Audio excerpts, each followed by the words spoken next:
segunda mitad del siglo XVIII, los reyes españoles de la Casa de Borbón, Carlos III y Carlos IV, sumidos en una terrible bancarrota económica, emprendieron una serie de reformas profundas para asegurar el control de sus colonias en América, conocidas como las Reformas Borbónicas. La aplicación de estas medidas significó para la Nueva España desmedidos impuestos y préstamos forzosos y un aumento del descontento que dio paso a los primeros levantamientos a favor de la independencia de México.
Hacia el año de 1750, el país que hoy llamamos México recibía el nombre de Nueva España y era la colonia más importante que la corona española tenía en el vasto continente americano.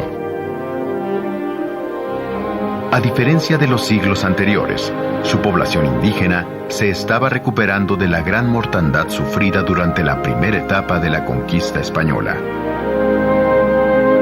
Asimismo, después de más de 200 años de mestizaje, se había disuelto en buena medida la drástica distinción entre indios y españoles. Aunque las diferencias económicas entre un grupo y otro continuaban siendo evidentes.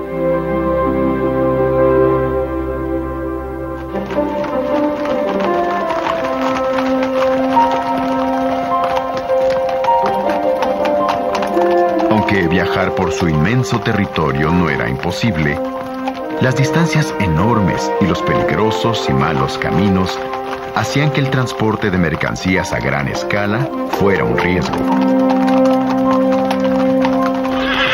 Solamente la plata y algunos productos de importación que llegaban desde Europa y otros lugares al puerto de Veracruz ofrecían a sus mercaderes la suficiente ganancia como para realizar viajes distantes. En general, la Nueva España era un conjunto de regiones en la cual cada una producía lo que necesitaba, y el comercio se daba casi exclusivamente entre los pueblos más cercanos. La mayor autoridad civil de la colonia era el virrey, en el cual depositaba el monarca español las más importantes tareas como administrar, vigilar, cobrar impuestos y encabezar las operaciones militares.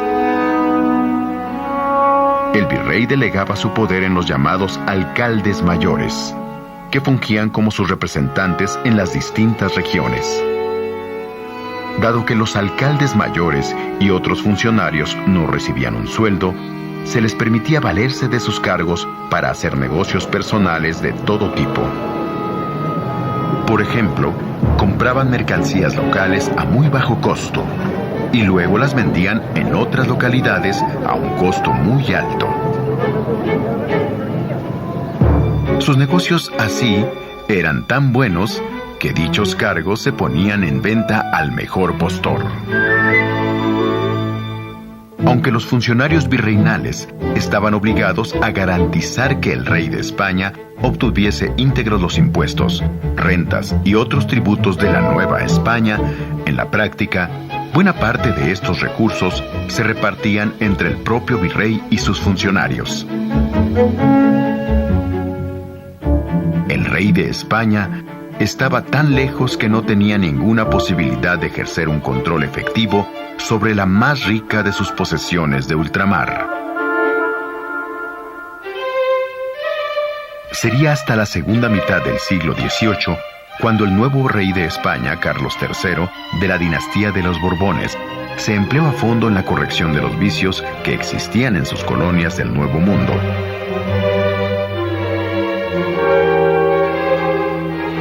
Inspirados en las ideas del llamado despotismo ilustrado, igual que muchos reyes europeos, los Borbones cambiaron su forma de gobernar, construyendo un gobierno autoritario y eficiente, obsesionado con la idea de extraer cada vez más riquezas de los territorios bajo su dominio. La voracidad repentina del Estado español, además de seguir las ideas de moda, obedecía a causas de verdadera emergencia.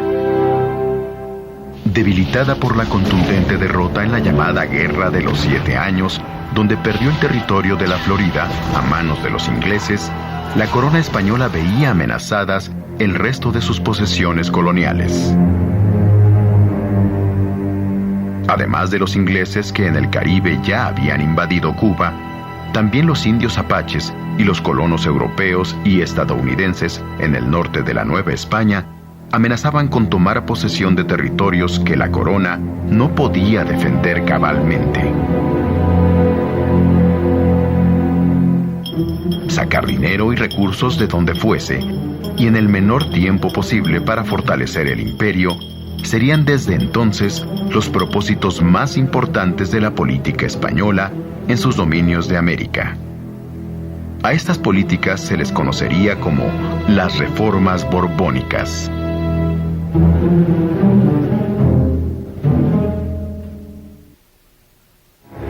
La solución al problema de los recursos fue pragmática. Había que sacarlos de donde siempre habían salido, principalmente de las arcas novohispanas.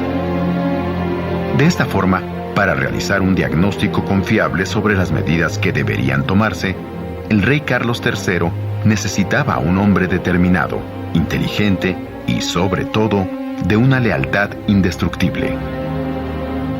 Lo encontraría en José de Gálvez, un malagueño de 41 años con gran experiencia política y una firme convicción sobre las medidas que debían tomarse. Puesto a recorrer los territorios de la Nueva España, el llamado visitador general se dedicaría durante años a tomar nota de todo lo que debía ser juzgado y corregido, lo mismo en el terreno económico que en el político y el militar.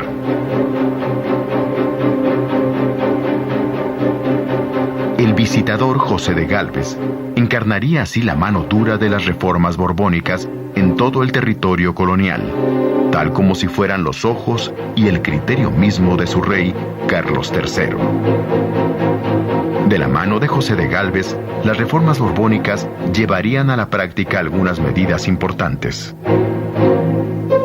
Por ejemplo, el cobro de más impuestos a un número mayor de personas, el nombramiento de funcionarios leales al rey que no le defraudaran a la hora de cobrar y enviar los recursos. Y finalmente, el monopolio por medio de los llamados estancos reales, de la explotación de ciertos productos muy apreciados en la Nueva España, tales como la pólvora, el tabaco, los naipes y el pulque.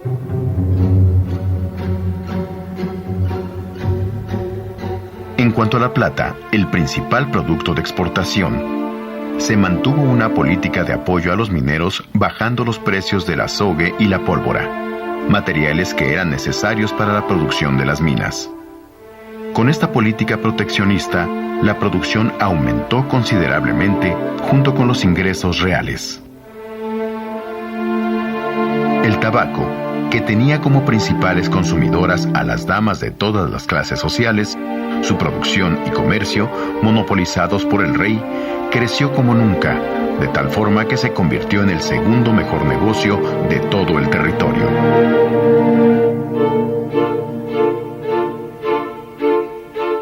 Asimismo, dispondrían con audacia la legalización del aguardiente y ordenarían su venta a través del estanco real.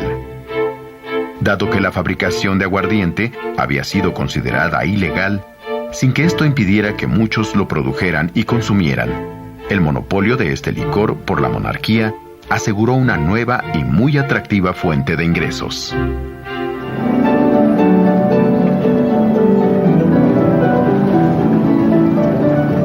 juegos de azar, las ferias y las famosas peleas de gallos constituyeron otras fuentes de buenos ingresos para la realeza. En una apertura inusitada de los puertos y fronteras, en lo que se llamó el comercio neutral, también se permitió que la Nueva España pudiera hacer negocios con algunos países que no estaban en guerra con la corona, dando como resultado el florecimiento de nuevos negocios.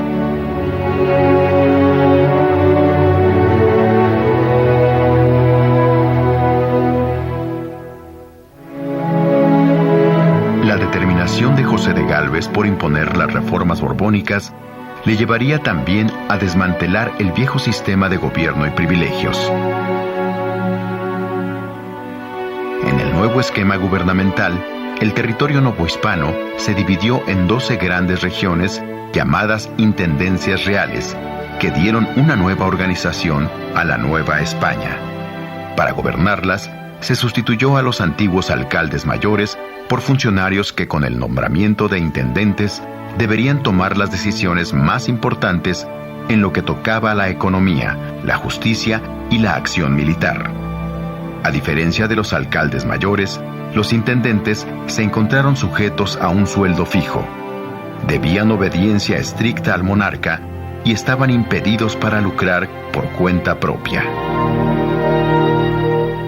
Esta organización territorial, a pesar de que causó en un principio conflictos por la fijación de fronteras entre las intendencias, sirvió de base, tiempo después, para la conformación de los estados que hoy constituyen la República Mexicana.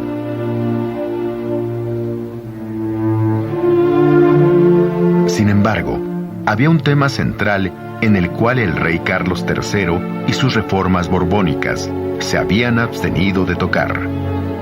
Se trataba de la religión y del enorme poder de la Iglesia en la Nueva España. En 1767, un decreto real ordenó la expulsión de la Orden de los Jesuitas de la Nueva España y de todas sus colonias en América. Los jesuitas, cuya labor había sido clave en la colonización de las áridas y peligrosas tierras del norte, habrían de abandonar en menos de un año el país que habían forjado por más de 2 siglos.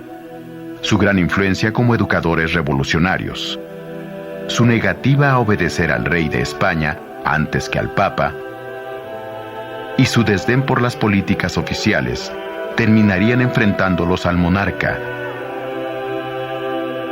En el reducido núcleo de habitantes novohispanos, que gozaba de cierta educación, la expulsión de los jesuitas, que en buena medida habían sido sus maestros, causó un gran malestar contra las autoridades españolas.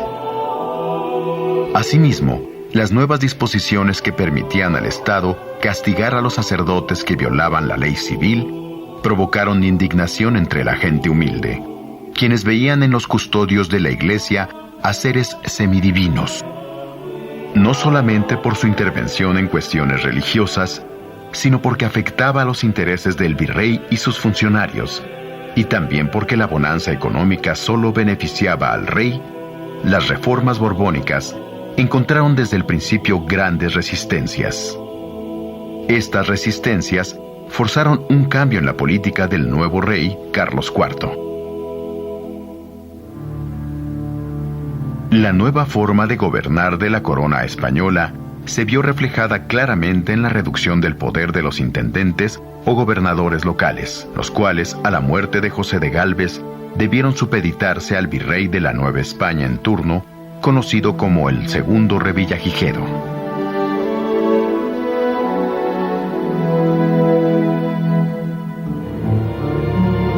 Para los primeros años del siglo XIX, podía decirse que el principal propósito de las reformas borbónicas en la Nueva España se había cumplido. Los ingresos de la corona se habían multiplicado por 4. Y los novohispanos pagaban al rey un 70% más de impuestos que los contribuyentes de España. A pesar de ello, las guerras europeas en que seguía envuelta la monarquía y especialmente los gastos militares que implicaba la defensa de sus fronteras en las colonias americanas hacían insuficiente cualquier cantidad de dinero. El nuevo rey Carlos IV y sus ministros cayeron entonces en franca desesperación y se vieron obligados a adoptar medidas extremas como pedir préstamos y donativos a los hombres e instituciones más ricas del imperio. Así, en la Nueva España, los poderosos consulados de comerciantes y empresarios de México, Veracruz y Guadalajara, así como el Tribunal de Minería, sirvieron al rey Carlos IV para recaudar grandes cantidades en el tiempo más corto posible. Sin embargo, la urgencia del monarca no conocía límites. El rey se apropió también de los recursos de los pueblos y villas más humildes, de los bienes de las comunidades indígenas y del dinero que los funcionarios civiles y militares guardaban para sus viudas en los llamados montepíos. En 1804, el rey ordenaría la aplicación de una medida extrema que terminaría de empobrecer e indignar a los ciudadanos novohispanos. Mediante un decreto real, obligó entonces a la Iglesia a entregarle los recursos que tenía guardados en un fondo especial, compuesto por los pagos que muchos ricos y pobres le daban para que efectuara misas para la salvación de sus almas. Este ahorro, llamado de capellanías y obras pías, era normalmente usado por la Iglesia para financiar la actividad económica de muchas haciendas ganaderas, agrícolas y mineras. Combinado con una terrible época de sequías, hambre y gran mortandad indígena, el préstamo forzoso que el rey sacó de la Iglesia dejó a la Nueva España en una situación gravísima, propicia ya para el levantamiento armado.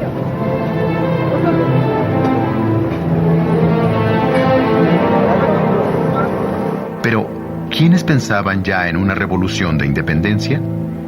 Durante el medio siglo de las reformas borbónicas, se había afirmado entre los criollos, o españoles nacidos en América, la convicción de pertenecer a un país distinto, con tradiciones y talentos propios, que necesitaba urgentemente darse un gobierno propio.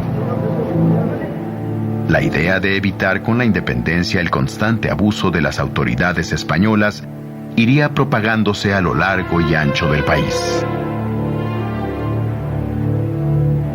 Irónicamente, el espíritu que animaba las reformas borbónicas, exaltación de la razón, del conocimiento y del antidogmatismo, contribuiría a la creación de un ambiente propicio para las ideas revolucionarias.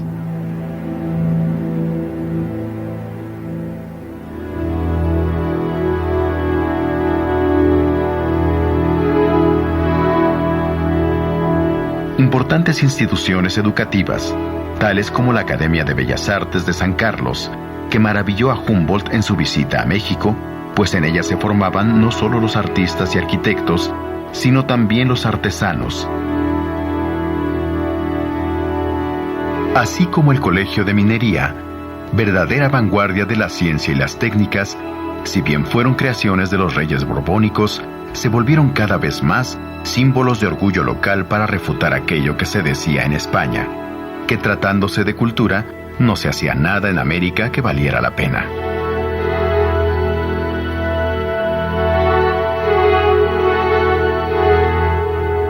Aunque fuese un grupo reducido, los mestizos y criollos educados se dedicaron a leer libros de contrabando que contenían las ideas libertarias de las revoluciones francesa y norteamericana. Ante la preocupación creciente del Estado español, las palabras libertad, progreso y nación comenzaron a circular por todas partes. Muy pronto, los debates sobre la necesidad de mayores libertades y de independencia para los novohispanos se hicieron comunes. Pero no era solamente esa parte educada de la población la que estaba consiguiendo una identidad cultural propia. Especialmente en el norte, la formación de las llamadas milicias provinciales, destinadas a defender las fronteras del imperio, y compuestas por hombres comunes de esos lugares, fortalecieron la convicción de que era posible valerse por cuenta propia sin la arrogante autoridad española. Aunque ese sentimiento de identidad tenía un tinte local, más que nacional, la sensación de ser algo más que simples vasallos del rey de España echaría raíces por doquier. Si bien las reformas borbónicas significaron un auge en la economía mexicana que no se volvería a lograr hasta aproximadamente 100 años después, durante el Porfiriato, el tremendo despojo de recursos que llevó a cabo la corona española significó también el principio de la ruina de la economía nacional durante el México independiente.